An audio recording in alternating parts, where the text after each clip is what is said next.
Hello friends, तो कैसे आप सब। आई होप कि आप सब अच्छे होंगे। आज हम पढ़ेंगे क्लास 8 का पढ़ेंगे हिस्ट्री। क्या पढ़ेंगे? हिस्ट्री में पढ़ेंगे चैप्टर नंबर 2, व्यापार से साम्राज्य तक कंपनी की सत्ता स्थापित होती है। क्या पढ़ेंगे? व्यापार से साम्राज्य तक कंपनी की सत्ता जो है कि स्थापित होती है। मुगल बादशाहों में औरंगजेब आखिरी शक्तिशाली बादशाह थे। औरंगजेब जो था वो सबसे आखिरी शक्तिशाली बादशाह था। उन्होंने वर्तमान भारत के एक बहुत बड़े हिस्से पर नियंत्रण स्थापित कर लिया था। उन्होंने जो है भारत के एक बहुत बड़े हिस्से पर कब्जा कर लिया था। 1707 ईस्वी में उनकी मृत्यु के बाद बहुत सारे मुगल सूबेदार और बड़े बड़े जमींदार अपनी ताकत दिखाने लगे। 1707 में जब अकबर की मृत्यु हो गई तो उसके बाद बहुत सारे मुगल सूबेदार यानी कि व्यापारी लोग और बहुत बड़े ज़मींदार अपनी अपनी ताकत आजमाने लगे। उन्होंने अपनी क्षेत्रीय रियासतें कायम कर ली। उन्होंने अपनी क्षेत्रीय जो रियासत था वो अपने कायम कर लिया। जैसे जैसे विभिन्न भागों में ताकतवर क्षेत्रीय रियासतें सामने आने लगी, दिल्ली अधिक दिनों तक प्रभावी केंद्र के रूप में नहीं रह सकी। दिल्ली जो है कि ज़्यादा दिन वो अपनी इफेक्टिव सेंटर के रूप में नहीं रह सका। 18वीं सदी के उत्तरार्ध तक राजनीतिक क्षितिज पर अंग्रेज़ों के रूप में एक नई ताकत उभरने लगी। क्या आप जानते हैं कि अंग्रेज पहले पहले पहल एक छोटी सी व्यापारिक कंपनी के रूप में भारत आए थे। एक छोटी सी कंपनी व्यापारिक के तौर पर वो भारत आए थे समुद्र के रास्ते, और यहाँ के इलाकों पर कब्जे में उनकी ज़्यादा दिलचस्पी नहीं थी। यहाँ पर जो उनका जो मन था कब्जे करने का नहीं था, वो व्यापार की दिलचस्पी से आया था। तो फिर ऐसा कैसे हुआ कि एक दिन वे इस विशाल साम्राज्य के स्वामी बन बैठे? आखिर वो कैसे हुआ? उन्होंने कब्जा क्यों किया? इस अध्याय में आप देखेंगे यह कैसे हुआ। इस चैप्टर में आप पढ़ेंगे कि यह कैसे हुआ। ये एक चित्र दिया हुआ है, चित्र 1 यानी कि ये वाला। कैप्टन हडसन द्वारा बहादुर शाह जफर और उनके बेटों की गिरफ्तारी। कैप्टन हडसन द्वारा, ये देखिए ये हडसन है, उसकी गिरफ्तारी कर रहा है।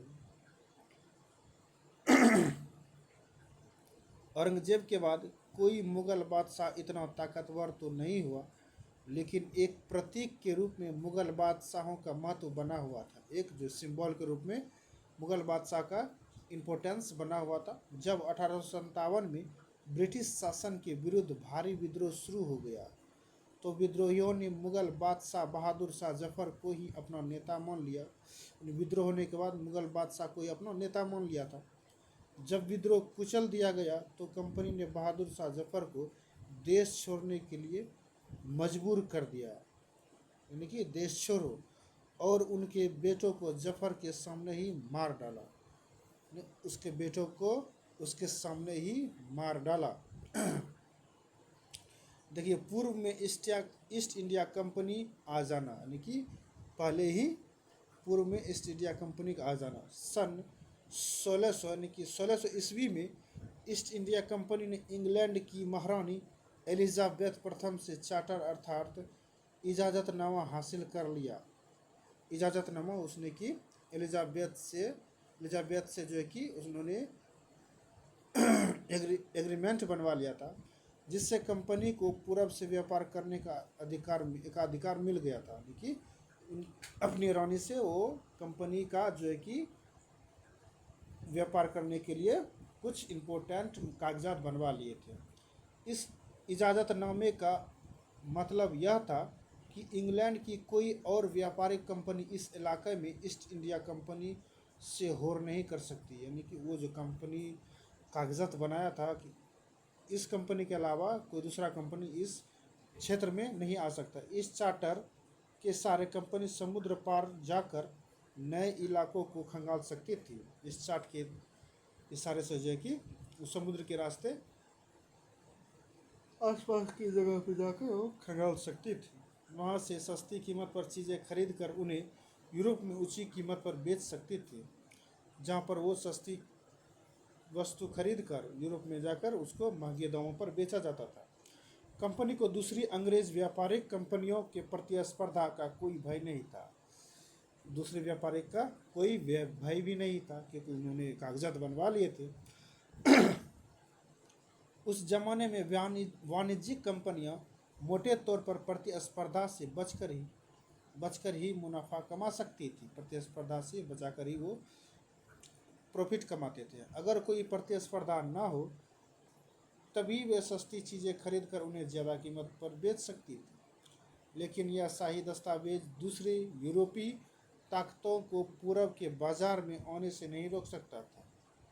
पूरब का जो ताकत था उनको होने से नहीं रोक सकता था। जब तक इंग्लैंड के जहाज अफ्रीका के पश्चिमी तट को छूते हुए कैप ऑफ गुड होप का चक्कर लगाकर हिंद महासागर पार करते, तब तक पुर्तगालियों ने भारत के पश्चिमी तट पर अपनी उपस्थिति दर्ज करा दी। तब तक पुर्तगालियों ने जो है कि भारत के पश्चिमी तट पर जो है कि अपनी उपस्थिति दर्ज करवा लिया था, यानी कि पहुंच गए था।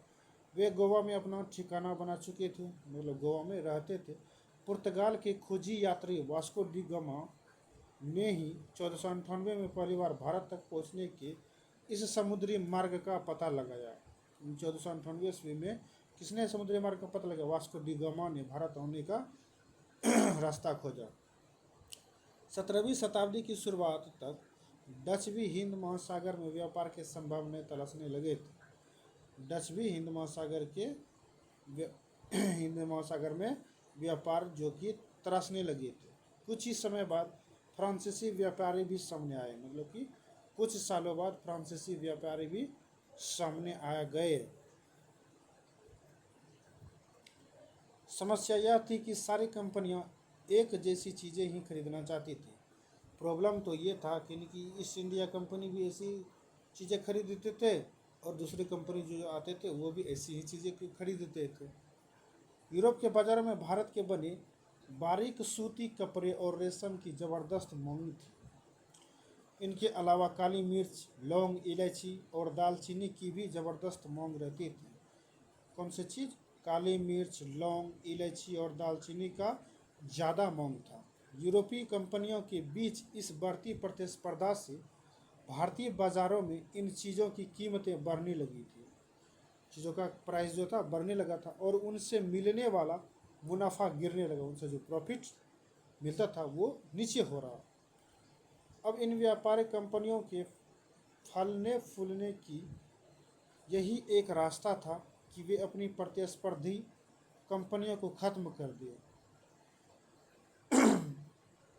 उनका एक यही रास्ता था। लिहाजा बाज़ारों पर कब्जे की इस होड़ ने व्यापारिक कंपनियों के बीच लड़ाइयों की शुरुआत कर दी। वो कंपटीशन का दौर चल रहा था। 17वीं और 18वीं सदी में जब भी मौका मिलता कोई सी एक कंपनी किसी दूसरे कंपनी के जहाज डुबो देती। यानी 17वीं से 18वीं ईस्वी के मध्य में जब कोई एक कंपनी दूसरे कंपनी के बीच जब लड़ाई होता था तो रास्ते में एक दूसरे के जहाज को डुबो देता था, रास्ते में रुकावटें खड़ी कर देती और माल से लदे जहाज़ों को आगे बढ़ने से रोक देती थी। उस समय यही होता था। यह व्यापार हथियारों हथियारों की मदद से चल रहा था, यानी कि जिसके पास ज़्यादा हथियार था वो ज़्यादा मजबूत था। और व्यापारिक चौकियों को किलाबंदी के जरिए सुरक्षित रखा जाता था। व्यापारिक जो चौकी था, मतलब कि चौक चौराहा, वो गार्ड के जरिए, किलेबंदी के जरिए सुरक्षित रखा जाता था। अपनी बस्तियों को किले बंद करने और व्यापार में मुनाफा कमाने की इन कोशिशों के कारण स्थानीय शासकों से भी टकराव होने लगे। स्थानीय शासक जो गांव के जो शासक थे उनसे भी टकराव होने लगे, गांव, जिला, कस्बे के। इस प्रकार व्यापार और राजनीति को एक दूसरे से अलग रखना कंपनी के लिए मुश्किल होता जा रहा था। व्यापार और राजनीति, पॉलिटिक्स और व्यापार के बीच में जो अलगाव रखना था वो कंपनी को बहुत मुश्किल लग रहा था। आइए देखें कि यह कैसे हुआ। चलिए देखते हैं कैसे हुआ। ईस्ट इंडिया कंपनी बंगाल में व्यापार शुरू करती है। कैसे करती? चलिए, पहली इंग्लिश फैक्ट्री 1651 ईस्वी में हुगली नदी के किनारे शुरू हुई। पहली ईस्ट इंडिया कंपनी जो थी कहाँ पर शुरू हुई थी? हुगली नदी के किनारे, वो 1651 ईस्वी में। कितने ईस्वी में? 1651 ईस्वी में। किस नदी पर? तो हुगली नदी के किनारे जो है कि वो शुरुआत हुई थी। कंपनी के व्यापारी यहीं से अपना काम चलाते थे। इन व्यापारियों को उस जमाने में फैक्टर कहा जाता था। व्यापारियों को जो था क्या कहा जाता था? फैक्टर कहा जाता था। कब? 1651 की ईस्वी में। इस फैक्ट्री में वेयर हाउस था। क्या था? वेयर हाउस था, जहां निर्यात होने वाली चीज़ों को जमा किया जाता था। वेयर हाउस में जो कि निर्यात होने वाली चीज़ों को जो कि जमा किया जाता था। यहीं पर उसके दफ्तर थे, यानी कि ऑफिस थे, जिनमें कंपनी के अफसर बैठते थे। जैसे जैसे व्यापार फैला, कंपनी ने सौदागरों और व्यापारियों को फैक्ट्री के आसपास आकर बसने के लिए प्रेरित किया। जैसे जैसे यानी कि व्यापार फैलता, यानी बिजनेस फैलता गया, वहाँ मतलब फैक्ट्री के आसपास उनको रूम लेने के लिए और या बसने के लिए कहा। 1696 तक कंपनी ने इस आबादी के चारों तरफ एक किला बनाना शुरू कर दिया था। 1696 तक कंपनी ने इस आबादी के चारों तरफ, यानी कि भारत की आबादी के चारों तरफ एक किला बनाना शुरू कर दिया था। 2 साल बाद उसने मुगल अफसरों को रिश्वत देकर 3 गांवों की जमींदारी भी खरीद ली थी। यानी 1696 है ना, तो 2 साल बाद यानी कि 1698 ईस्वी में मुगल अफसरों को रिश्वत देकर, यानी मुगल का जो अफसर था उनको घूस देकर 3 गांवों को जो कि खरीद लिया था। इनमें से एक गांव कालिकाता था, मतलब कोलकाता, जो बाद में कलकत्ता बना। पहले कौन था? कालिकाता। कलकत्ता पहले क्या था? कालिकाता, जो बाद में कलकत्ता बना। अब इसे कोलकाता कहा जाता है। कंपनी ने मुगल सम्राट औरंगजेब को इस बात के लिए भी तैयार कर लिया कि वह कंपनी को बिना शुल्क चुकाए व्यापार करने का फरमान जारी कर दे। मतलब कि हम टैक्स नहीं देंगे, लेकिन फिर भी हम व्यापार करेंगे। कंपनी ज़्यादा से ज़्यादा रियायतें हासिल करने और पहले से मौजूद अधिकारों का ज़्यादा से ज़्यादा फ़ायदा उठाने में लगी हुई थी। उदाहरण के लिए, औरंगजेब के फरमान से केवल कंपनी को ही शुल्क मुक्त व्यापार का अधिकार मिला था। औरंगजेब के फरमान से जो कि फ्री ऑफ कॉस्ट जो कि व्यापार के शुल्क नहीं लगता था, फ्री ऑफ कॉस्ट जो कि वो व्यापार करता था। कंपनी के जो अफसर निजी तौर पर व्यापार चलाते, उन्हें यह छूट नहीं थी। मतलब जो कि प्राइवेट कंपनी अपने कंपनी का जो यूज करते थे, उनको यह छूट नहीं था, लेकिन उन्होंने भी शुल्क चुकाने से इनकार कर दिया। प्राइवेट निजी कंपनी जो था, उन्होंने भी शुल्क चुकाने से इनकार कर दिया। इससे बंगाल में राजस्व वसूली बहुत कम हो गई। ऐसे में भला बंगाल के नवाब मुर्शिद कुली खां विरोध क्यों न करते? ऐसे में बंगाल के जो नवाब थे मुर्शिद कुली खां, वो विरोध क्यों नहीं करते? जरूर करते। ये देखिए चित्र 3, मद्रास के जहाज़ों से सामान लाती स्थानीय नौकाएं। विलियम सिम्पसन द्वारा बनाया गया चित्र, 1867 ईस्वी में ये चित्र बनाया था।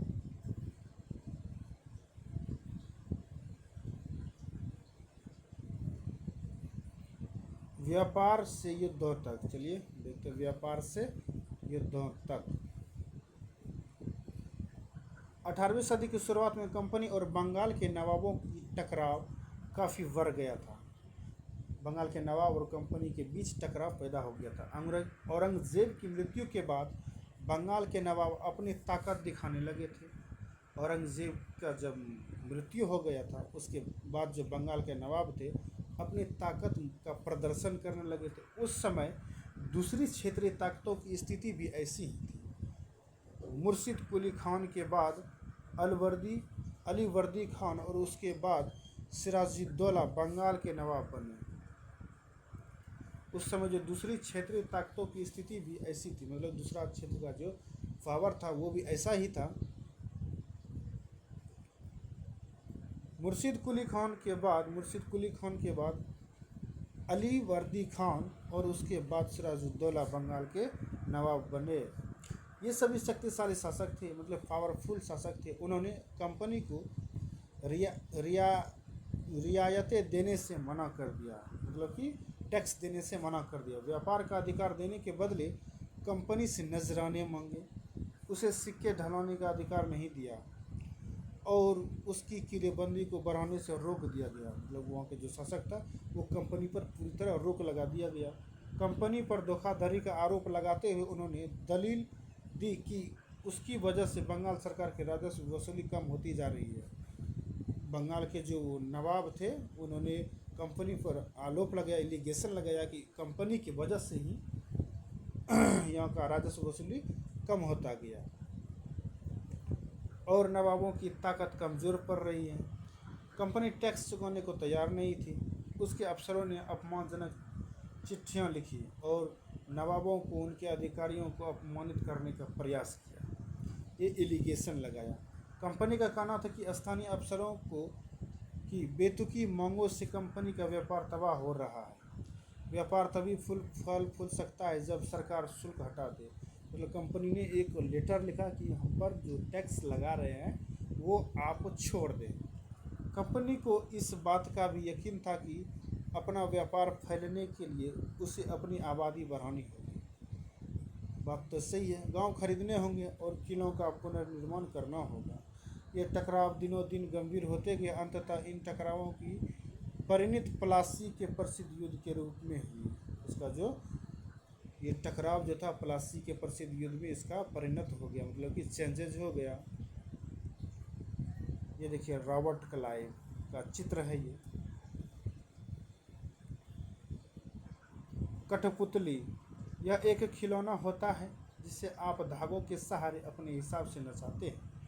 जो व्यक्ति किसी और के इशारों पर चलता है उसे भी मजाक उड़ाने के लिए अक्सर कठपुतली कहा जाता है। कठपुतली किसे कहा जाता है, चलिए देखते हैं।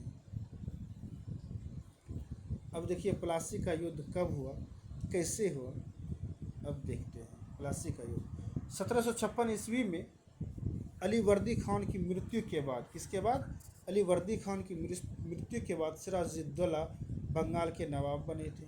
ठीक है, कंपनी को सिराजुद्दौला की ताकत से काफ़ी भय था, उसका जो पावर था उससे बंगाल को काफ़ी भय था। सिराजुद्दौला की जगह कंपनी एक ऐसा कठपुतली नवाब चाहती थी जो उसे व्यापारिक रियायतें और अन्य सुविधाएं आसानी से देने में आनाकानी ना करे, मतलब कि शुल्क देने में रुकावटें पैदा ना करे।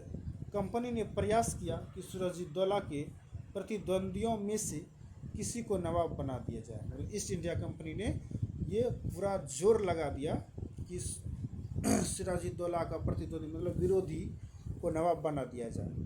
कंपनी को कामयाबी नहीं मिली, लेकिन सिराजुद्दौला ही बना। इसके अनुसार जवाब में सिराजुद्दौला ने हुक्म दिया कि कंपनी उनके राज्य के राजनीतिक मामलों में जो कि टांग अड़ाना बंद कर दे, मतलब कि उनके बीच में, राजनीतिक मामलों के बीच में कंपनी टांग ना लड़ा रहे, किलेबंदी रोके और बाकायदा राजस्व चुकाए। जब दोनों पक्ष पीछे हटने को तैयार नहीं हुए तो अपने 30,000 सिपाहियों के साथ नवाब के कासिम बाजार में स्थित इंग्लिश फैक्ट्री पर हमला कर दिया। किसने, सिराजुद्दौला ने। नवाब की फौजों ने कंपनी के अफसरों को गिरफ्तार कर लिया, गोदाम पर ताला डाल दिया, अंग्रेज़ों के हथियार छीन लिए और अंग्रेज़ी जहाज़ों को घेरे में ले लिया। मतलब किसने ये करवाया, सिराजुद्दौला ने ये करवाया। किसके ऊपर, कंपनी, ईस्ट इंडिया कंपनी के ऊपर। इसके बाद नवाब ने कंपनी के कोलकाता में स्थित किले पर कब्जा के लिए उधर का रुख किया। इसके बाद नवाब ने जो कि कंपनी ने कलकत्ता स्थित किले पर कब्जे के लिए उधर का रुख, मतलब कलकत्ता अधिवेशन में जो कलकत्ता में जो ईस्ट इंडिया कंपनी ने जो फैक्ट्री लगाया था उसके ऊपर रुख बदल दिया। कलकत्ता के हाथ से निकल जाने की खबर सुनने पर मद्रास में तैनात कंपनी के अफसरों ने, कंपनी का जो ईस्ट इंडिया कंपनी का जो अफसर था रॉबर्ट क्लाइव के नेतृत्व में सेनाओं को रवाना कर दिया। मतलब कि ये खबर सुनते हुए कंपनी के जो रॉबर्ट क्लाइव था, उन्होंने अपने सैनिक को वहाँ पर जाने के लिए बोल दिया कि जाइए कि देखिए कंपनी का क्या हाल है। क्या आप जानते थे कि प्लासी का यह नाम किस तरह पड़ा? दरअसल असली नाम पलासी था। प्लासी का क्या नाम था? पलासी, जिसे अंग्रेजों ने बिगाड़ कर प्लासी कर दिया था। इस जगह को पलासी यहाँ पाए जाने वाले पलाश के फूलों के कारण कहा जाता था। पलाश के खूबसूरत लाल फूलों से गुलाल बनाया जाता है, जिसका होली पर इस्तेमाल किया जाता है। चित्र 5, महान्यायालय कक्ष, East India House, laden hall Street. ये देखिए लेडन हॉल स्ट्रीट है। ईस्ट इंडिया कंपनी के कोर्ट ऑफ प्रोप्राइटर्स की लंदन स्थित लेडन हॉल स्ट्रीट पर बने ईस्ट इंडिया हाउस में बैठकें होती थी, मतलब कि सभा होती थी।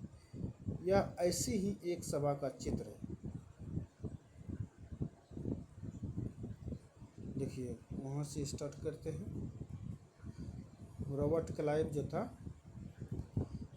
के नेतृत्व में सेनाओं का रवाना कर दिया। उसके नेतृत्व मतलब सेनापति उसको बनाया था, उसके नेतृत्व में सेना को रवाना कर दिया कि जाइए आप ईस्ट इंडिया कंपनी को बचाइए। इस सेना को नौसैनिक बेड़े की मदद भी मिल रही थी। इसके बाद नवाब के साथ लंबे समय तक सौदेबाजी चली। आखिरकार 1757 ईस्वी में रॉबर्ट क्लाइव ने प्लासी के मैदान में सिराजुद्दौला के खिलाफ कंपनी की सेना का नेतृत्व किया। सिराजुद्दौला के खिलाफ कंपनी की सेना का नेतृत्व किया। किसने? रॉबर्ट क्लाइव ने। कितने ईस्वी में? 1757 ईस्वी में। नवाब सिराजुद्दौला की हार का एक बड़ा कारण उसके सेनापतियों में से एक सेनापति मीर जाफर की कारगुजारियाँ भी थी। सिराजुद्दौला जब हार गया था, उसका कारण उसका सेनापति ही था। सेनापति का क्या नाम था? मीर जाफर की कारगुजारियाँ भी थी। मीर जाफर की टुकड़ियों ने इस युद्ध में हिस्सा नहीं लिया था। मतलब कि मीर जाफर की जो एक टुकड़ी था, उसने इस युद्ध में हिस्सा नहीं था। रॉबर्ट क्लाइव ने यह कहकर उसे अपने साथ मिला लिया था कि सिराजुद्दौला का हटाकर मीर जाफर को नवाब बना दिया जाएगा। मतलब कि उसको यह कहा गया था कि सिराजुद्दौला को नहीं, उसको हटाकर तुमको यहाँ का नवाब यानी कि राजा बना दिया जाएगा। इसीलिए उसने जो है कि इस सेना में भाग नहीं लिया। सिराजुद्दौला इस युद्ध में भाग नहीं लिया था। सिराजुद्दौला की ये चित्र है, ये देखिए।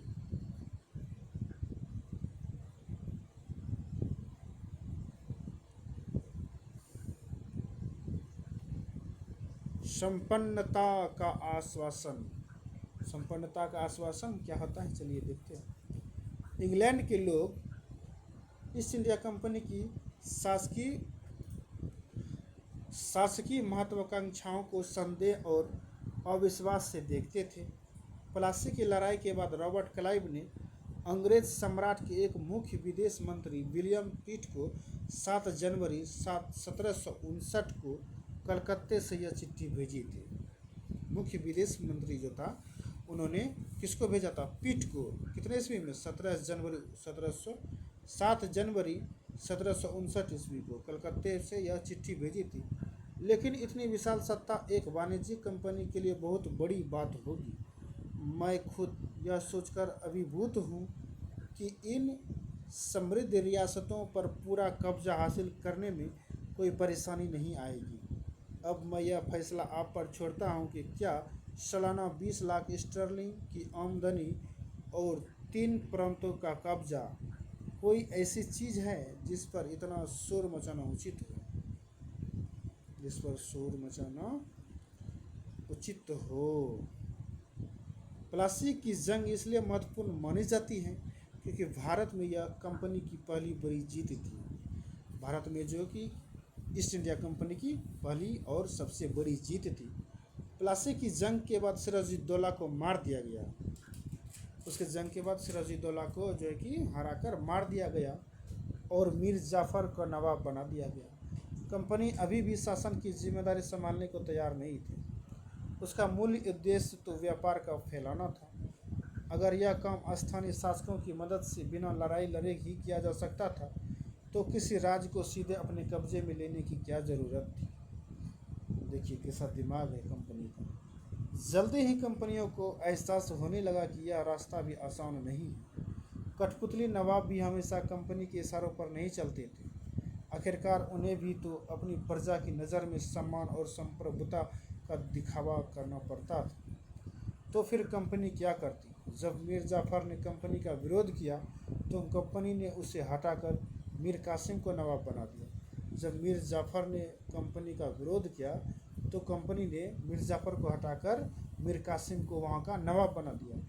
जब मीर कासिम परेशान करने लगे तो बक्सर की लड़ाई में उसको भी हारना पड़ा।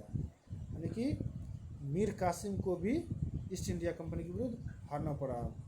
वो कितने 1764 ईस्वी में उसे बंगाल से बाहर कर दिया गया और मीर जाफ़र को दोबारा नवाब बनाया गया। अब नवाब को हर महीने 5 लाख रुपये कंपनी को चुकाने थे। कंपनी अपने सैनिक खर्चों से निपटने, व्यापारिक ज़रूरतों तथा अन्य खर्चों को पूरा करने के लिए और पैसा चाहती थी। मतलब कि हमें और पैसा चाहिए, वो मीर जाफ़र को कहता था। कंपनी और ज़्यादा इलाके और ज़्यादा कमाई चाहती थी। मतलब ज़्यादा हमको गांव या इलाके चाहिए और पैसे भी चाहिए। 1765 में जब मीर जाफ़र की मृत्यु हुई तब तक कंपनी के इरादे बदल चुके थे। कठपुतली नवाबों के साथ अपने खराब अनुभवों को देखते हुए क्लाइव ने ऐलान किया, किसने? रॉबर्ट क्लाइव ने, कि अब हमें खुद ही नवाब बनना पड़ेगा। आखिरकार 1765 ईस्वी में मुगल सम्राट ने अपने कंपनी को ही बंगाल प्रांत का दीवान नियुक्त कर दिया गया। अच्छा, कंपनी खुद ही मतलब कि दीवान बन गया।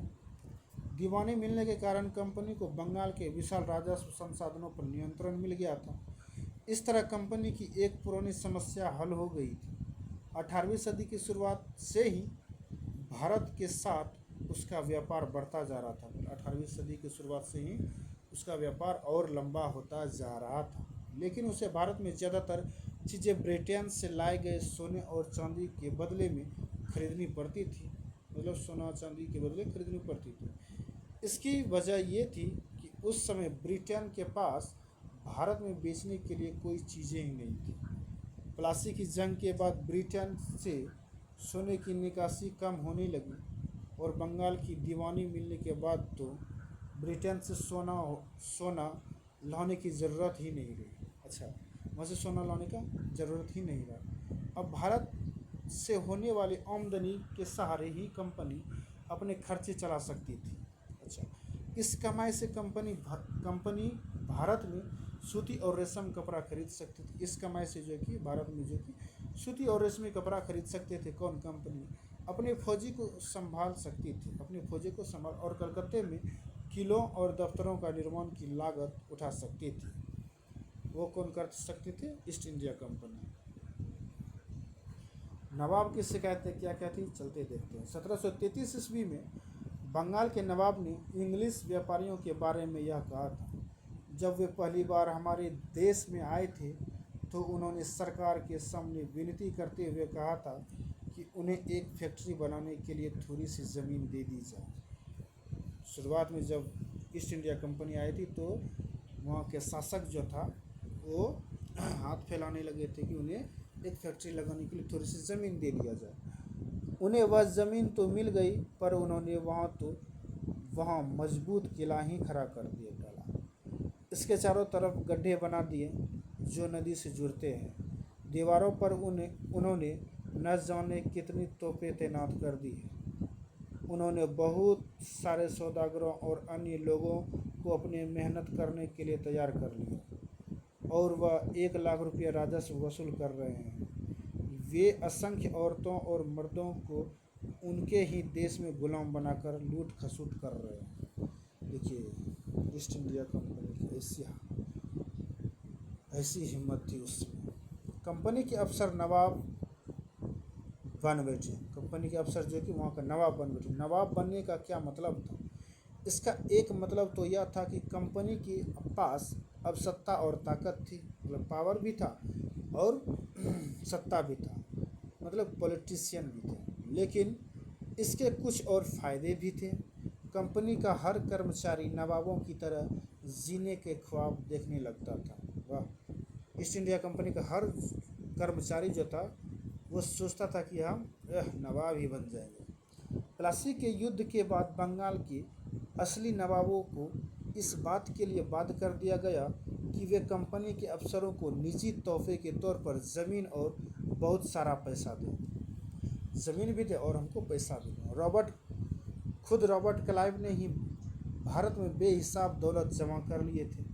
1743 ईस्वी में जब वह इंग्लैंड से मद्रास आया था तो उसकी उम्र 18 साल थी। वह इंग्लैंड से जब मद्रास आया था, रॉबर्ट क्लाइव की उम्र 18 साल था। वाह! 1767 में जब वह 2 बार गवर्नर बनने के बाद हमेशा के लिए भारत से रवाना हुआ तो यहाँ उसकी दौलत इकाई इकाई दाइस 11,000 10,000 लाख 4,01,002 पाउंड के बराबर थी। वाह! दिलचस्प बात यह है कि गवर्नर के अपने दूसरे कार्यकाल में उसे कंपनी के भीतर फैले भ्रष्टाचार को खत्म करने का काम सौंपा गया था।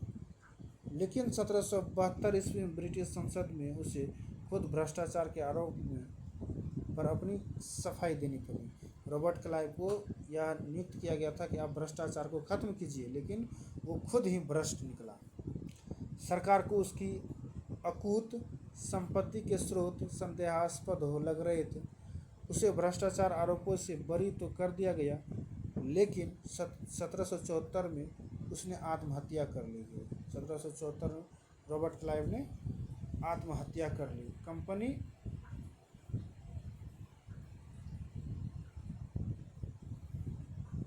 कंपनी के सभी अफसर क्लाइव की तरह दौलत इकट्ठा नहीं कर पाए। सभी अफसर जो कि दौलत इकट्ठा नहीं कर पाए। बहुत सारी बीमारियां और लड़ाई के कारण कम उम्र में ही मौत के निवाला बन गया। इसके अलावा उन सभी को भ्रष्ट और बेईमानी मानना भी सही नहीं होगा।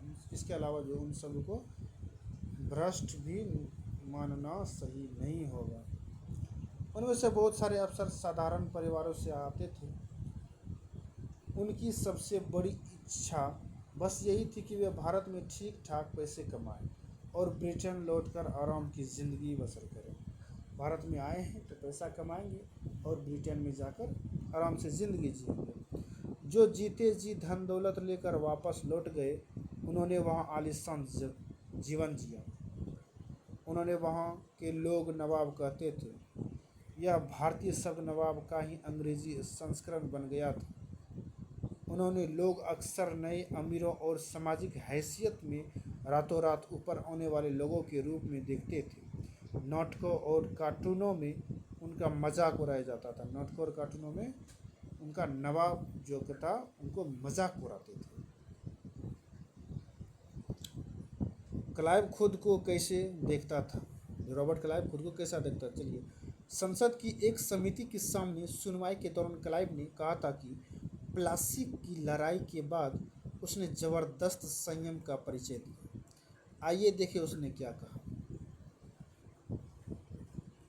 उस स्थिति की कल्पना कीजिए जहां प्लासी की जीत ने मुझे ला खड़ा कर दिया था।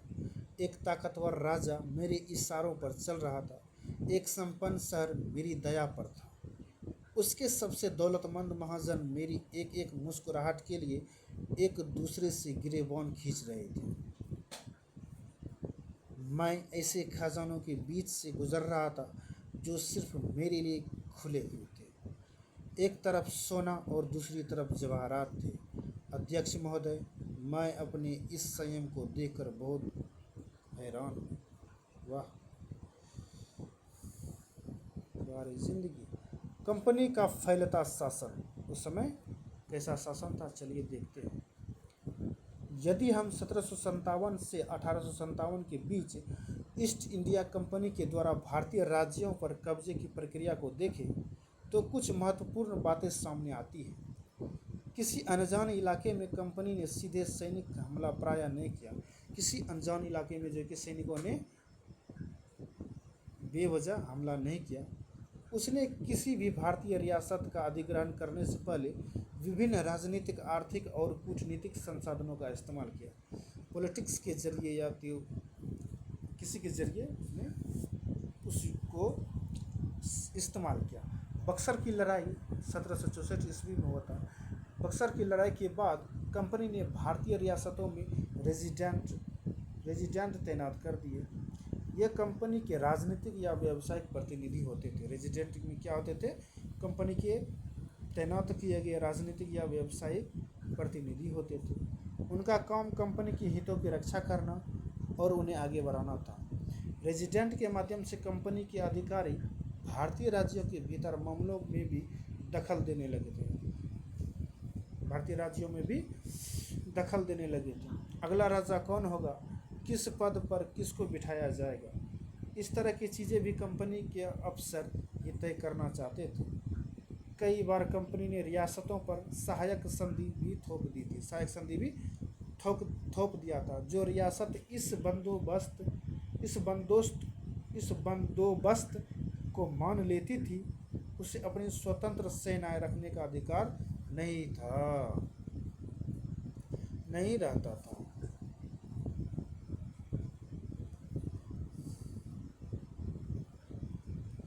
गतिविधि उसमें क्या था, चलिए देखते हैं। कल्पना कीजिए कि आप कंपनी की एक युवा अफसर हैं।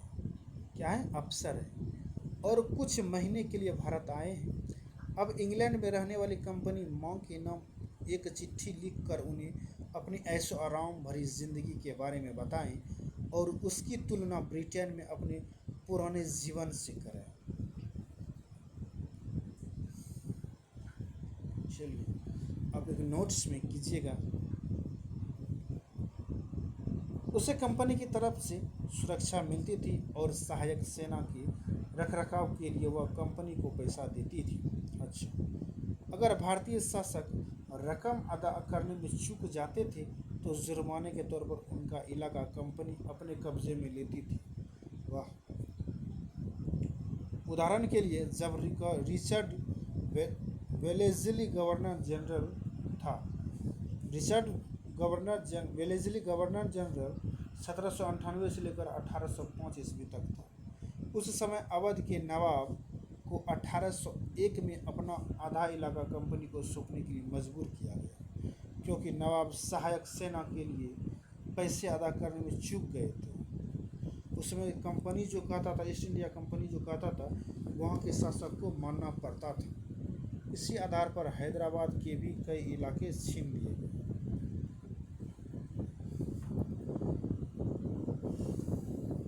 रेजिडेंट की ताकत क्या होती थी, चलिए देखते हैं। कंपनी द्वारा नियुक्त किए गए रेजिडेंट्स के बारे में स्कॉटलैंड के प्रसिद्ध अर्थशास्त्री और राजनीतिक दार्शनिक जेम्स मिल ने यह कहा था। दरअसल रेजिडेंट रियासत का राजा होता है। हम उसे हस्तक्षेप की मनचाही निषेधाज्ञा के तहत काम करने की छूट देते हैं। जब तक स्थानीय राजा पूरी तरह अधीनस्थ रहता है और रेजिडेंट यानी ब्रिटिश सरकार की माफी कम करता है तो चीज़ें आराम से चलती रहती है। शासन के कामों में रेजिडेंट की दखलंदाजी बिना सब कुछ चल जाता है। दखलंदाजी किए बिना सब कुछ चल जाता है। जब भी कुछ अलग तरह का घटता है, जब भी राजा कोई ऐसा रास्ता अपनाता है उसे ब्रिटिश सरकार गलती मानती है तो टकराव और उथल पुथल पैदा हो जाती है। किसने कहा था? जेम्स मिल ने कहा था। 1832 में यह चीज़ लिखा था। चित्र 7 को देखिए। अपने बेटों और ब्रिटिश रेजिडेंट के साथ खड़े नवाब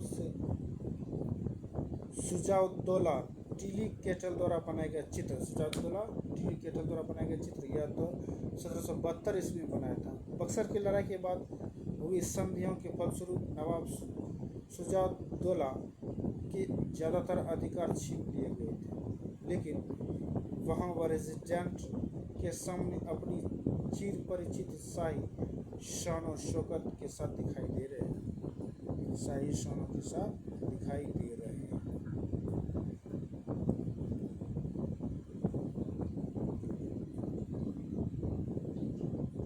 टीपू सुल्तान।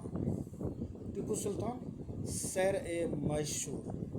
चलिए इसके बारे में पढ़ते हैं। टीपू सुल्तान के बारे में। ये टीपू सुल्तान, जब कंपनी को अपने राजनीतिक और आर्थिक हितों पर खतरा दिखाई दिया तो कंपनी ने प्रत्यक्ष सैनिक टकराव का रास्ता भी अपनाया। दक्षिण भारतीय राज्य मैसूर के उदाहरण से यह बात समझी जा सकती है। हैदर अली, उसका शासनकाल था 1761 से 1782 ईस्वी, और उनके विख्यात पुत्र टीपू सुल्तान का शासनकाल 1782 से 1799 ईस्वी। जैसे शक्तिशाली शासकों के नेतृत्व में मैसूर काफ़ी ताकतवर हो चुका था। मालाबार तट पर होने वाला व्यापार मैसूर रियासत के नियंत्रण में था, जहाँ से कंपनी काली मिर्च और इलायची खरीदती थी। 1785 ईस्वी में टीपू सुल्तान ने अपनी रियासत में पड़ने वाले बंदरगाहों से चंदन की लकड़ी, काली मिर्च और इलायची का निर्यात रोक दिया था। मतलब कि अपने बंदरगाहों से टीपू सुल्तान ने इनका निर्यात जो था वो रोक दिया। सुल्तान ने स्थानीय सौदागरों को भी कंपनी के साथ कारोबार करने से रोक दिया था। टीपू सुल्तान ने भारत में रहने वाले फ्रांसीसी व्यापारियों से घनिष्ठ संबंध विकसित किए और उनकी मदद से अपनी सेना का आधुनिकीकरण किया। टीपू सुल्तान ने उसका आधुनिकीकरण किया। चित्र 9, ये 9 है। टीपू सुल्तान के बेटों को बंधक के रूप में कॉर्नवालिस के शासन सामने पेश किया जा रहा था। अच्छा, कॉर्नवालिस के सामने पेश किया जा रहा था। डैनियल आर्म द्वारा चित्रित 1793 ईस्वी में था। ये जनरल आर्म ने इस चित्र को बनाया था। टीपू सुल्तान के पुत्र थे। ये दोनों टीपू सुल्तान के पुत्र हैं। कंपनी की फौजों को हैदर अली और टीपू सुल्तान ने कई बार युद्ध में हराया था। कंपनी को जो है कि हैदर अली और टीपू सुल्तान ने कई बार हराया था, लेकिन 1792 में मराठा, हैदराबाद के निज़ाम और कंपनी के संयुक्त फौजों के हमले के बाद टीपू सुल्तान को अंग्रेजों से संधि करनी पड़ी। अच्छा, इस संधि के तहत उनके 2 बेटों को अंग्रेजों ने बंधक के रूप में अपने पास रख लिया था। ब्रिटिश चित्रकारों को ऐसे दृश्यों की तस्वीरें बनाने में मज़ा आता था जिनमें अंग्रेजों की सत्ता की विजय दिखाई देती है। टीपू सुल्तान के इन कदमों से अंग्रेज आग बबूला हो गए। उन्हें हैदर अली और टीपू सुल्तान बहुत महत्वाकांक्षी, घमंडी और खतरनाक दिखाई देते थे। अंग्रेजों को लगता था कि ऐसे राजाओं को नियंत्रित करना और कुचलना जरूरी है। फलस्वरूप मैसूर के साथ अंग्रेजी की 4 बार जंग हुई। मैसूर के साथ अंग्रेजियों के साथ और 4 बार जो है कि जंग हुआ। वो कितने ईस्वी में? 1767 से लेकर 1769 ईस्वी, और 1780 से लेकर 1784 ईस्वी के बीच हुआ। फिर 1790 से 1792 ईस्वी के बीच हुआ, और फिर 1799 ईस्वी में। श्रीरंगपट्टम की आखिरी जंग में कंपनी को सफलता मिली। ईस्ट इंडिया कंपनी को जो है कि सफलता मिली। 4 बार युद्ध लड़ा, तब उनको सफलता मिली। अपनी राजधानी की रक्षा करते हुए टीपू सुल्तान मारे गए और मैसूर का राजकाज पुराने गोडिया राजवंश के हाथों में सौंप दिया गया। इसके साथ ही मैसूर पर भी सहायक संधि थोप दी गई। मैसूर पर ही जबरदस्ती जो है कि सहायक संधि थोपा गया। टीपू की कहानियाँ, चलिए देखते हैं क्या थी टीपू की कहानी। राजाओं की छवि अक्सर जनश्रुतियों से भी बनती है। प्रचलित किस्सों में उनकी ताकत को खूब यशगान किया जाता है। 1782 ईस्वी में मैसूर के राजा बने टीपू सुल्तान के बारे में कहा जाता है कि एक बार वे अपने फ्रांसीसी दोस्त के साथ जंगल में शिकार खेलने गए थे। वहाँ एक शेर उनके सामने आ गया। उनकी बंदूक ने मौके पर साथ नहीं दिया और कटार भी जमीन पर गिर गई। फिर टीपू ने निहत्ते ही शेर का मुकाबला किया, मतलब कि बिना औजार का शेर का मुकाबला किया, और आखिरकार कटार उठा ली। अंत में उन्होंने शेर को मार गिराया। इसी के बाद से उन्हें शेर मैसूर कहा जाने लगा था। उनके राजसी झंडे पर भी शेर की तस्वीर होती थी।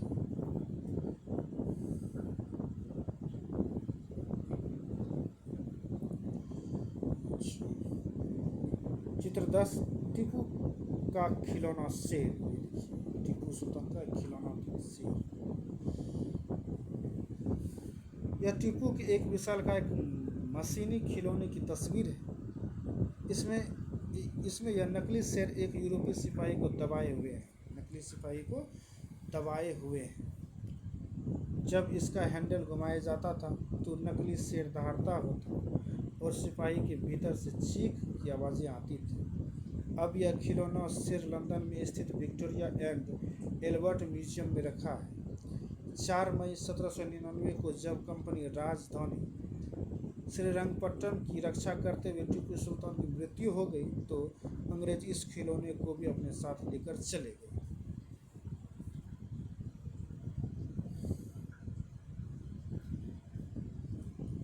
गतिविधि।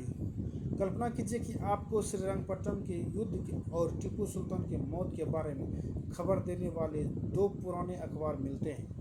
एक अखबार ब्रिटेन का है और दूसरा मैसूर का है। दोनों अखबारों के लिए इन घटनाओं के बारे में एक एक सुर्खी लिखिए।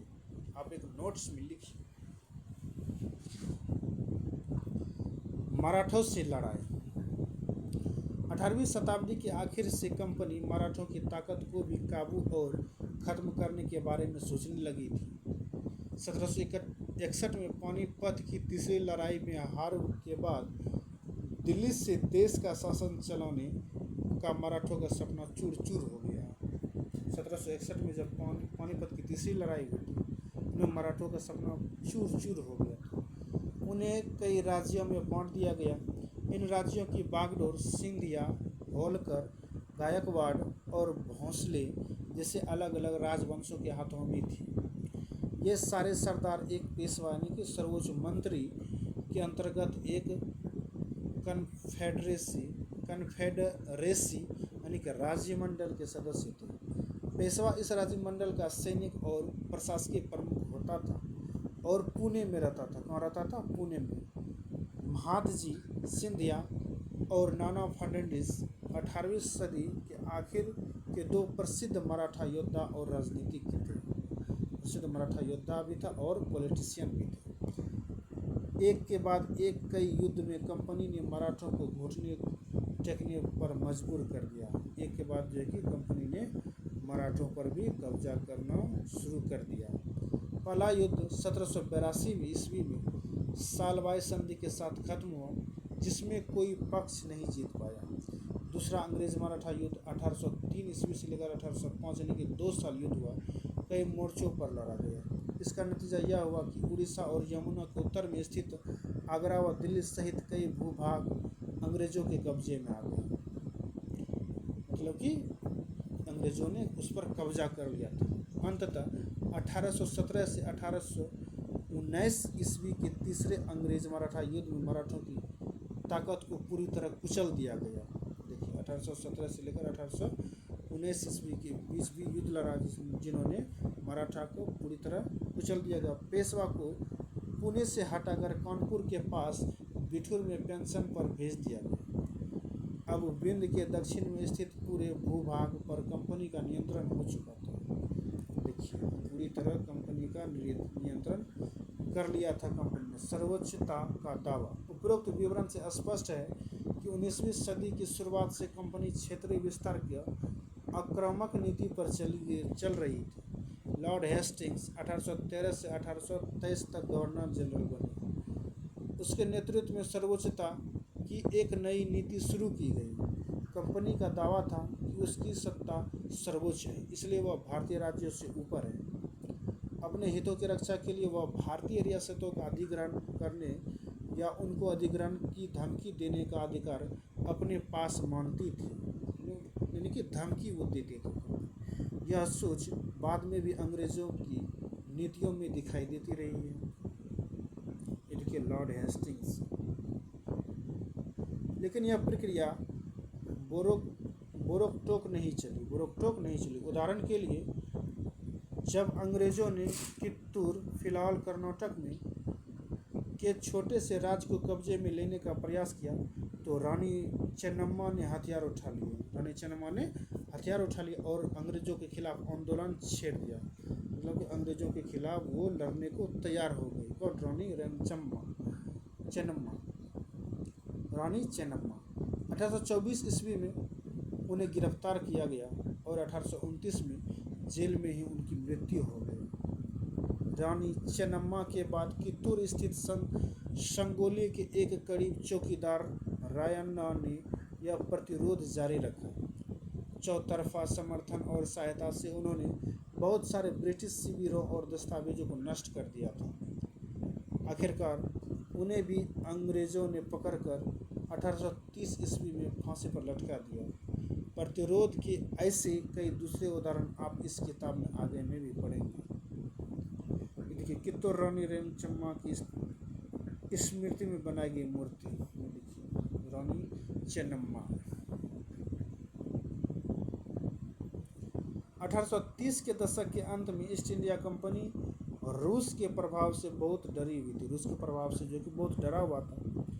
कंपनी को भय था कि कहीं रूस का प्रभाव पूरी एशिया में फैलकर उत्तर पश्चिम से भारत को भी अपनी चपेट में न ले ले। इसी डर के चलते अंग्रेज अब उत्तर पश्चिमी भारत पर भी अपना नियंत्रण स्थापित करना चाहते थे। उन्होंने 1838 से लेकर 1842 के बीच अफगानिस्तान के मध्य एक लंबी लड़ाई लड़ी। 1838 से 1842 के बीच एक बहुत बड़ा लड़ाई लड़ा। किसके साथ? अफगानिस्तान के साथ। और वहाँ अप्रत्यक्ष कंपनी शासन स्थापित कर दिया। 1843 ईस्वी में सिंध भी कब्जे में आ गया। 1843 में सिंध को भी कब्जा कर लिया। किसने? कंपनी ने। इसके बाद पंजाब की बारी थी। यहाँ महाराजा रणजीत सिंह ने कंपनी की दाल नहीं गलने दी। 1839 ईस्वी में उनकी मृत्यु के बाद रियासत के साथ दो लंबी लड़ाई हुई। आखिरकार 1849 ईस्वी में अंग्रेजों ने पंजाब पर भी अधिग्रहण कर लिया। मतलब कि ईस्ट इंडिया कंपनी ने सभी पर अपना कब्जा जमाया ही रखा। विलय नीति। देखिए, विलय नीति क्या है? अधिग्रहण की आखिरी लहर 1848 से लेकर 1856 के बीच गवर्नर जनरल बने। लॉर्ड डलहौजी के शासनकाल में चली। लॉर्ड डलहौजी के शासनकाल में ये चली। लॉर्ड डलहौजी ने एक नई नीति अपनाई जिसे विलय नीति का नाम दिया। विलय नीति कब से कब तक चला? 1848 से लेकर 1856 ईस्वी के बीच। यह सिद्धांत इस तर्क पर आधारित था कि अगर किसी शासक की मृत्यु हो जाती है और उसका कोई पुरुष वारिस नहीं होता है तो उसकी रियासत हड़प ली जाएगी, यानी कंपनी के भूभाग का हिस्सा बन जाएगा। यानी कि किसी भी व्यक्ति का यदि वंश नहीं है, बेटा नहीं है, तो उसका ज़मीन सब कंपनी हड़प लेगी। इस सिद्धांत के आधार पर एक के बाद एक कई रियासतें, सतारा 1848 ईस्वी में, संबलपुर 1850 ईस्वी में, उदय 1852 ईस्वी में, नागपुर 1853 ईस्वी में और झांसी 1854 ईस्वी में अंग्रेजों के हाथ में चली गई। यानी कि सतारा जो कि 1848 ईस्वी में कब्जा किया, संबलपुर 1850 ईस्वी में कब्जा किया, उदयपुर 1852 ईस्वी में कब्जा किया, नागपुर 1853 ईस्वी में कब्जा किया और झांसी 1854 ईस्वी में कंपनी ने जो है कि कब्जा कर लिया। आखिरकार 1856 ईस्वी में कंपनी ने अवध को भी अपने नियंत्रण में ले लिया। इस बार अंग्रेजों ने एक नया तर्क दिया। उन्होंने कहा है कि वे अवध की जनता को नवाब कुशासन से आज़ाद कराने के लिए कर्तव्य से बंधे हुए हैं, इसलिए वे अवध पर कब्जा करने को मजबूर हैं। अपने प्रिय नवाब को जिस तरह से गद्दी से हटाया गया उसे देखकर लोगों में गुस्सा भड़क उठी और अवध के लोग भी 1857 के महान विद्रोह में शामिल हो गए। 1857 की क्रांति था, वो महान विद्रोह में शामिल हो गया। कल्पना कीजिए कि आप नवाब के भतीजे हैं। वाह!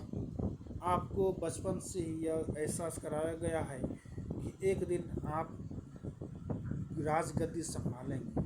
अब आपको पता चलता है कि विलय नीति के कारण अंग्रेज आपको राजा नहीं बनने देंगे। आपको कैसा लगेगा? राजगद्दी पाने के लिए आप क्या करना करेंगे? अच्छा, नोट्स में लिखिए और सोचिए।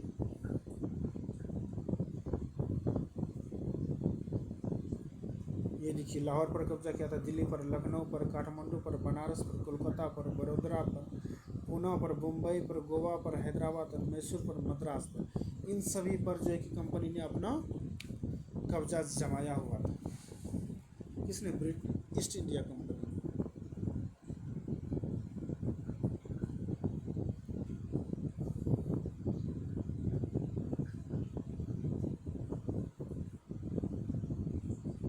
East India company. नए शासन की स्थापना, चलिए देखते हैं। नए शासन की स्थापना, गवर्नर जनरल वॉरेन हेस्टिंग्स 1773 से लेकर 1750 ईस्वी उन बहुत सारे महत्वपूर्ण व्यक्तियों में से था जिन्होंने कंपनी की ताकत फैलने में अहम भूमिका अदा की थी। वॉरेन हेस्टिंग्स के समय तक आते आते कंपनी ने केवल बंगाल बल्कि बम्बई और मद्रास में भी सत्ता हासिल कर चुकी थी। ब्रिटिश इलाके मोटे तौर पर प्रशासकीय इकाइयों में बटे हुए थे जिन्हें प्रेसिडेंसी कहा जाता था। उस समय 3 प्रेसिडेंसी थी, बंगाल, मद्रास और बम्बई। हर एक का शासन गवर्नर के पास होता था। हर एक का शासन जो है कि गवर्नर के पास होता था। सबसे ऊपर गवर्नर जनरल होता था। वॉरेन हेस्टिंग्स ने कई प्रशासकीय सुधार किए। न्याय के क्षेत्र में उसके सुधार खास तौर से उल्लेखनीय थे। 1772 में एक नई न्याय व्यवस्था स्थापित की गई। इस व्यवस्था में प्रावधान किया गया था कि हर जिले में 2 अदालतें होंगी। अच्छा, फौजदारी अदालत और दीवानी अदालत। दीवानी अदालतों के मुखिया यूरोपीय जिला कलेक्टर होते थे। मौलवी और हिंदू पंडित उनके लिए भी भारतीय कानूनों की व्याख्या करते थे। फौजदारी अदालतों अभी भी काजी और मुफ्ती के ही अंतर्गत थी, लेकिन वे कलेक्टर की निगरानी में भी काम करते थे। काजी एक न्यायाधीश, मुफ्ती मुस्लिम समुदाय का एक न्यायविद जो कानूनों की व्याख्या करता है। काजी इसी व्याख्या के आधार पर फैसला सुनाते हैं। महाभियोग देखिए क्या है। जब इंग्लैंड के हाउस ऑफ कॉमन्स में किसी व्यक्ति के खिलाफ दुराचरण का आरोप लगाया जाता है तो हाउस ऑफ लॉर्ड्स यानी कि संसद के ऊपरी सदन में उस व्यक्ति के खिलाफ मुकदमा चलता है। इसे महाभियोग कहते हैं। ये देखिए चित्र 12, ये चित्र 12 है। वॉरेन हेस्टिंग्स पर मुकदमा उमार जी पलट द्वारा चित्रित 1789 ईस्वी में ये चित्र बनाया गया था। जब वॉरेन हेस्टिंग्स 1785 ईस्वी में इंग्लैंड लौटा तो एडमंड बर्के ने उस पर बंगाल का शासन सही ढंग से न चलने का आरोप जड़ दिया। इस आरोप के चलते हेस्टिंग्स पर ब्रिटिश संसद में महाभियोग का मुकदमा चला गया और 7 साल चला। देखिए महाभियोग चला और 7 साल तक चलता ही रहा।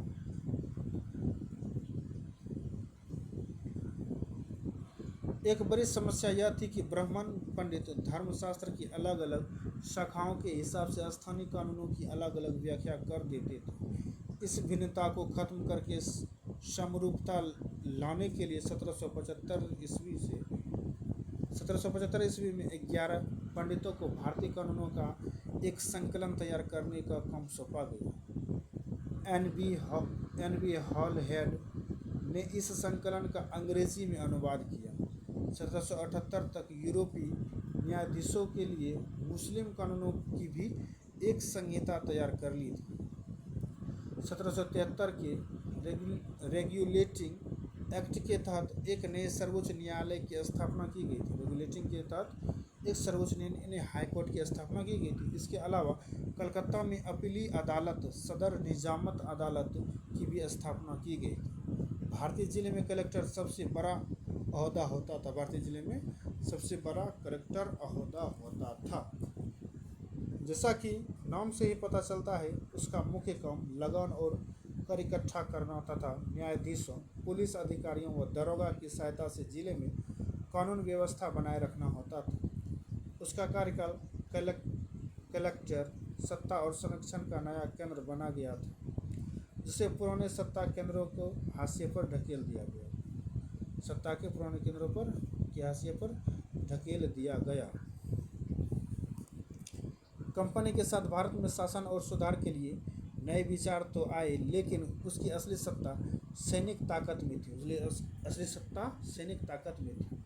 मुगल फौज मुख्य रूप से घुड़सवार, सवार किसे कहते, घोड़े पर चलने वाले प्रशिक्षित ट्रेनर और पैदल सेना थी। उन्हें तीरंदाजी और तलवारबाजी का प्रशिक्षण दिया जाता था, ट्रेनिंग दिया जाता था। सेना में सवारों का दबदबा रहता था और मुगल साम्राज्य को एक विशाल पेशेवर प्रशिक्षण वाली पैदल सेना की ज़रूरत महसूस नहीं होती थी। ग्रामीण इलाकों में सशस्त्र किसानों की बड़ी संख्या होती थी। स्थानीय जमींदार मुगलों को ज़रूरत पड़ने पर पैदल सिपाही मुहैया कराते थे। पर जो कि पैदल सिपाही जो कि मतलब कि मुहैया कराना, मतलब उसको पैदल सिपाही देना। 18वीं सदी में जब अवध और बनारस जैसे रियासतों में किसानों को भर्ती करके उन्हें पेशेवर सैनिक प्रशिक्षण दिया जाने लगा, तो यह सूरत बदलने लगी। ईस्ट इंडिया कंपनी ने जब अपनी सेना के लिए भर्ती शुरू की थी, तो उसने भी यह तरीका अपनाया था। ईस्ट इंडिया कंपनी ने भी यही तरीका को अपनाया था। अंग्रेज अपनी सेना को सिपाही, यानी कि जो भारतीय सिपाही से बना है, आर्मी कहते थे। ईस्ट इंडिया कंपनी ने अपनी सेना को सिपाही कहते थे। क्या कहते थे? सिपाही। 1820 के दशक में जैसे जैसे युद्ध तकनीक बदलने लगी, कंपनी की सेना में घुड़सवार टुकड़ियों की ज़रूरत कम होती गई। इसकी वजह यह थी कि ब्रिटिश साम्राज्य बर्मा, अफगानिस्तान और मिस्र में भी लड़ रहा था, जहां सिपाही मस्केट, यानी कि तोरेदार बंदूक और मैचलॉक से लैस होते थे। कंपनी की सेना के सिपाहियों को बदलती सैनिक आवश्यकताओं को ध्यान रखना पड़ता था, और अब सबकी पैदल टुकड़ी ज़्यादा महत्वपूर्ण होती जा रही थी। पैदल टुकड़ी जो कि बहुत इम्पोर्टेंट होती जा रही थी। मैं सबके शत्रु और उत्पीड़क पर महाभियोग चला रहा। मैं सबके शत्रु हूँ और उत्पीड़क पर महाभियोग चला रहा हूँ। वॉरेन हेस्टिंग्स के महाभियोग की कार्रवाई के दौरान एडमंड बर्क ने एक उत्तेजनापूर्ण भाषण दिया, जिसका एक हिस्सा इस प्रकार था। मैं उनके यानी कि हेस्टिंग्स के ऊपर भारत के लोगों की ओर से महाभियोग चला रहा हूँ, जिनके अधिकारों को उन्होंने पैरों तले रौंद दिया। जिनके अधिकारों को पैरों तले वॉरेन हेस्टिंग्स ने रौंद दिया, और जिनके देश को उन्होंने रेगिस्तान बना दिया। अंत में मानव स्वभाव के नाम पर, स्त्री पुरुष के नाम पर, हर उम्र के नाम पर, हर ओहदे के नाम पर मैं सबके साझा शत्रु और सबके उत्पीड़क पर महाभियोग चला रहा हूँ। वॉरेन हेस्टिंग्स पर 7 साल तक महाभियोग चला था।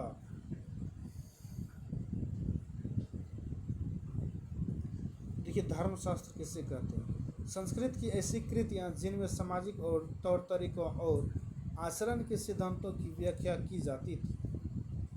ये धर्मशास्त्र ईसा पूर्व यानी कि 500 वर्ष से भी पहले लिखे गए थे। धर्मशास्त्र जो 500 वर्ष से भी पहले लिखे गए थे। सवार, घुड़सवार। मस्केट क्या होता है? पैदल सिपाहियों द्वारा इस्तेमाल की जाने वाली एक भारी बंदूक होती थी। मैचलॉक क्या होती थी? देखिए, शुरुआती दौर की बंदूक जिसमें बारूद को माचिस से चिंगारी दी जाती थी, उसे मैचलॉक कहा जाता था। उसे क्या कहा जाता था? मैचलॉक।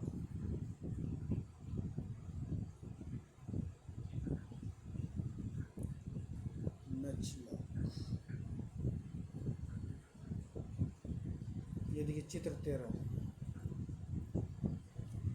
कंपनी के लिए काम करने वाला बंगाल का एक सवार एक अज्ञात भारतीय चित्रकार द्वारा बनाया गया चित्र 1780 के दशक में बनाया गया था।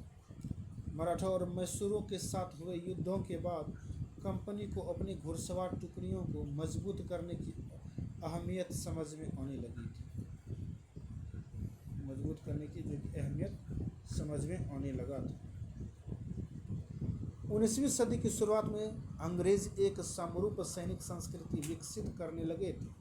सिपाहियों को यूरोपीय ढंग का प्रशिक्षण, अभ्यास और अनुशासन सिखाया जाने लगा। अब उनका जीवन पहले से भी ज़्यादा नियंत्रित था। इस कोशिश में कभी कभी समस्याएं भी आ जाती थी, क्योंकि पेशेवर सिपाहियों की सेना खड़ा करने के चक्कर में अंग्रेज कई बार जाति और समुदाय की भावनाओं को नज़रअंदाज कर देते थे। भला लोग अपनी जाति और धार्मिक भावनाओं को इतनी आसानी से कैसे छोड़ सकते थे? क्या वे खुद के अपने समुदाय का सदस्य मानने की वजह सिर्फ सिपाही मान सकते थे?